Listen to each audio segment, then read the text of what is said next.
Hey, what's up all you guitar players? Welcome to Easy Guitar Practice. Before I break down the exercise, I'm going to go ahead and review it for those of you who didn't get a chance to see it on TikTok.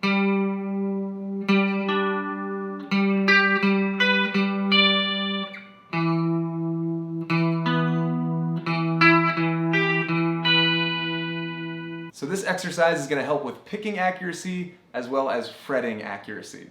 All we're doing is taking two simple bar chord shapes and playing them as individual notes. So we're starting with a G major chord that you're probably pretty familiar with up on the 10th fret. 10, 12, 12, 12.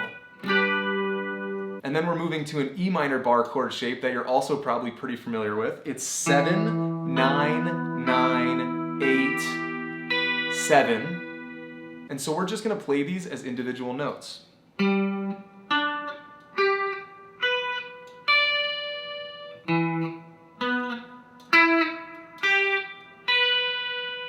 But we're doing it in a pattern that forces your picking hand to bounce around the strings. And I would encourage you to stay away from holding bar chord shapes and doing it with your fingers one note at a time.